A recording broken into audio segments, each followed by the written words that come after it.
É raro a gente ter que buscar muitas palavras para descrever um acontecimento, mas esse é o caso do que está acontecendo agora entre Donald Trump e Elon Musk. É difícil, como é que a gente caracteriza o que está acontecendo entre eles? Pauleira pura, barraco, saíram no braço, um cuspindo na cara do outro, é o mínimo que dá para falar do que aconteceu nessa amizade que havia sido descrita poucas semanas atrás por ambos como um caso de amor entre os dois, entre esses dois bilionários. Essa disputa entre eles escalou em questão de segundos. Não foi de dias, de semanas que a relação veio se esgarçando, em questão de segundos, e como cada um é dono de uma rede social, quer dizer, o pessoal ficou pulando de rede social para rede social para ver até onde iam os xingamentos. Gente, foi longe. Confiram. O empresário sul-africano associou Trump ao bilionário acusado de pedofilia e outros crimes sexuais Jeffrey Epstein, que se suicidou em 2019 em meio às investigações. Musk afirma que Trump está nos arquivos de Epstein e que este seria o motivo da suposta lista com os nomes dos envolvidos não ter sido divulgada. Ele não detalhou como teria conseguido acesso aos arquivos. É a continuação de uma troca de ataques que começou pouco depois de Musk deixar o governo americano na semana passada. O dono da Tesla e da SpaceX criticou o projeto de lei sobre impostos e gastos da Casa Branca, chamando o documento de abominação repugnante. Nesta quinta, afirmou que Trump não teria vencido as eleições sem seu apoio. Como resposta, Trump se disse decepcionado com o bilionário e ameaçou cancelar contratos e subsídios do governo com as empresas de Musk. O republicano afirmou que o empresário enlouqueceu com a saída do governo. A discussão ofuscou a ligação entre Trump e o líder chinês Xi Jinping. Os dois conversaram por mais de uma hora a respeito das relações comerciais entre os países. O presidente americano afirmou que a conversa foi muito boa, resultando em uma conclusão muito positiva para os dois lados. I think we're in very good shape with China and the trade deal. By the way, he invited me to China and I invited him here. We've both accepted.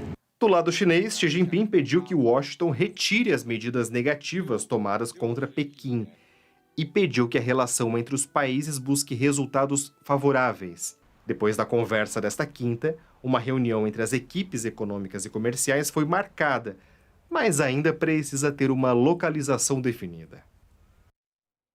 Pode, você vê, né, ofuscou mesmo, né, uma conversa entre os dois maiores contendores do conflito geopolítico hoje, mas a conversa, a briga, o barraco aí entre os dois bilionários, tem um ponto importante, que é o seguinte: até aqui o Trump já brigou e já brigou feio, e saiu xingando um monte de gente, mas em geral, um monte de gente que dependia dele e tinha medo dele.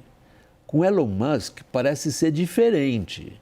A briga agora é entre um bilionário, Donald Trump, que está ficando mais bilionário ainda quanto presidente dos Estados Unidos, com um outro bilionário que está dizendo o seguinte: espera aí, eu vou arrumar um partido para chamar de meu. E aí, pode, o que vai acontecer? William, como você marcou muito bem, primeiro que, enfim, não é de muito de surpreender, né, esta briga. Na verdade, a surpresa é o quão rápido ela acabou acontecendo, né? Mas dados aí alguns elementos, né, e há tanto um elemento psicológico, digamos assim, né, quer dizer, uma questão de personalidade narcisística, egocentrismo, tendências paranoicas, né, que é uma parte talvez que os psicólogos ou psiquiatras poderão analisar, mas a parte que me cabe como cientista político é olhar o lado político, né? De fato, havia aí divergências políticas muito importantes entre o Elon Musk e o Donald Trump. Para começar, para ficar apenas num exemplo, a questão das tarifas, que é central na política do Donald Trump, foi algo que o Elon Musk sempre foi contrário, né? O Musk, que é alguém que fundou uma empresa de veículos elétricos, também apostava muito na questão de transição energética, preocupado com a questão do clima, né? Ele era muito bem visto em certos círculos que são muito contrários à visão do Donald Trump antes de se juntar ao governo, né? Então havia aí um embate aí de diferentes ideologias que era só uma questão de tempo para isso vir à tona. Veio à tona com a questão do orçamento do Donald Trump, né? E o Trump tem, como vimos também, um histórico, você menciona isso, um histórico no primeiro mandato, se você olhar praticamente 80% das pessoas que trabalharam com o Donald Trump no primeiro mandato saíram brigado com ele e foram escrever um livro denunciando todos os problemas que viram na administração do Trump e problemas que vinham com o Donald Trump, né? Grande questão agora que você destaca com essa briga do Elon Musk de ser um bilionário é qual vai ser, portanto, que tipo de ação política o Elon Musk vai tomar. Se de fato ele vai se envolver cada vez mais na política, né? Isso trouxe problemas para ele na vida de negócios dele, se ele vai financiar candidatos, se vai tentar financiar partido, etc., né? Ou se ele vai ficar apenas simplesmente reclamando em redes sociais, tentando um embate com o Donald Trump.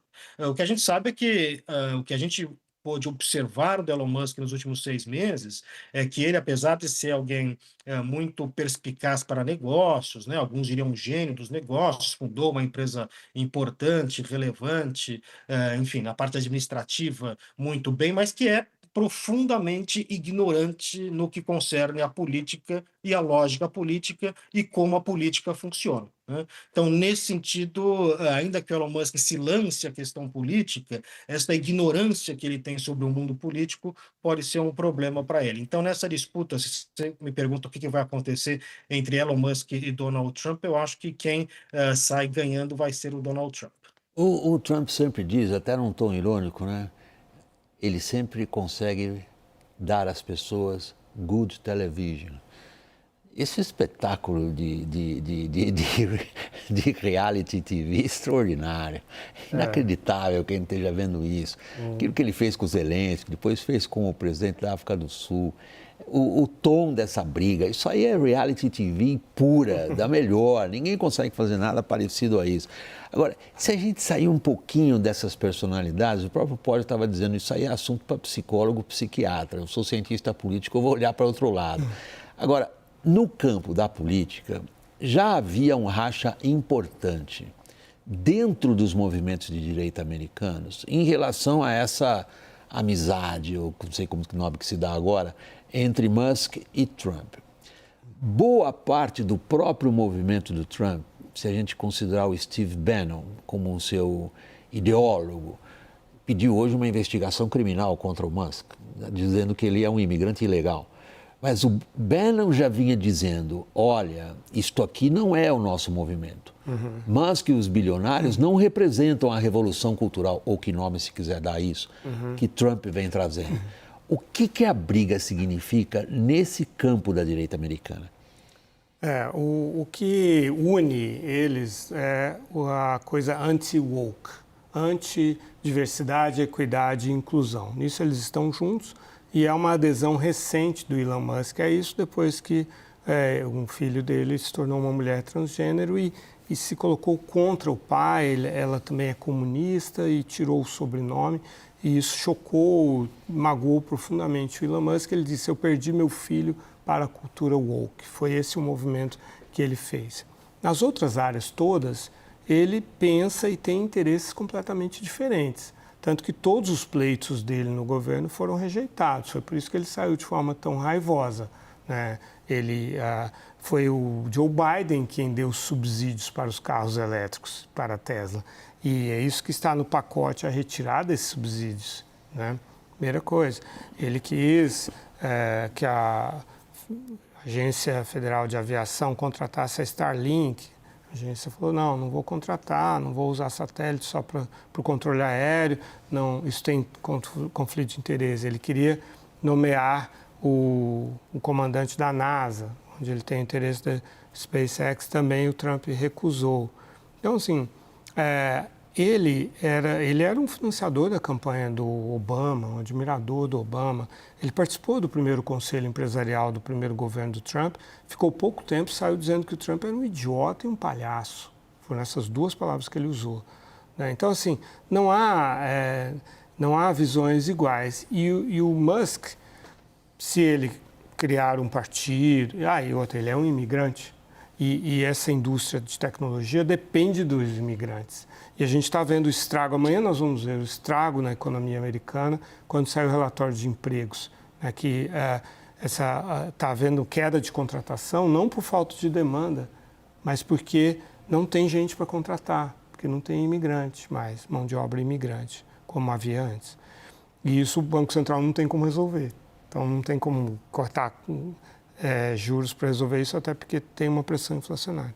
Então, assim, se ele cria um partido com o dinheiro que ele tem e com o alto-falante, que é o X, ele faz um estrago no Partido Republicano. Eu queria nesse ponto que você está levantando. Porque num dos momentos da briga hoje, ele diz o seguinte: ô Trump, quem elegeu você fui eu. Isso.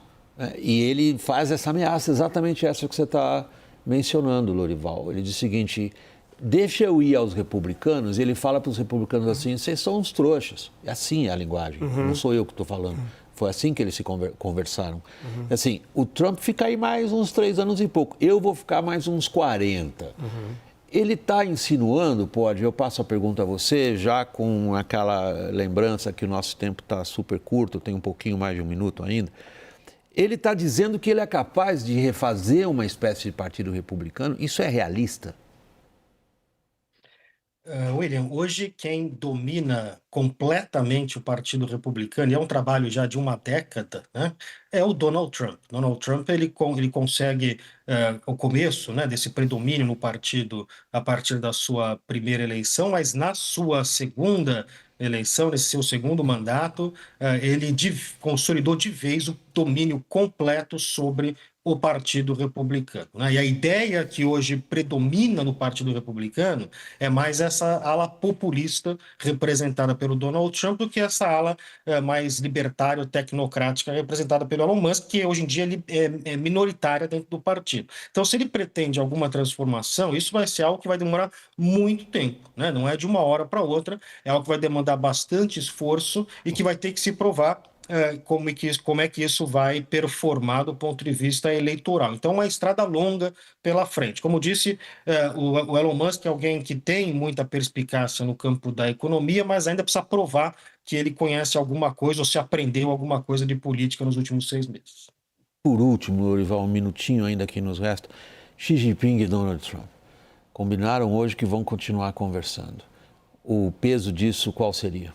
Bem, ainda existem obstáculos grandes para serem superados, né? Então, a questão dos minerais raros, por exemplo, está dependendo de o Trump liberar o acesso da China aos chips altamente sofisticados, né? As próprias questões de tarifas também, de maneira geral, a China está com 30% dos produtos chineses, os produtos americanos com 10%, a China não quer que isso continue assim. Então, o Trump vai ter que ceder. E aí, o Trump, ideologicamente, ele é muito mais alinhado com a China do que com a União Europeia, por exemplo. Mas na questão do déficit comercial, o da China pesa muito. Da reindustrialização dos Estados Unidos, a questão com a China pesa muito. Então, esse é o início só de uma negociação bastante complexa e está longe de estar garantido o resultado que o Trump espera, que é um resultado muito ambicioso, e a China está numa posição politicamente muito mais forte no seu entorno do que o Trump no entorno dele.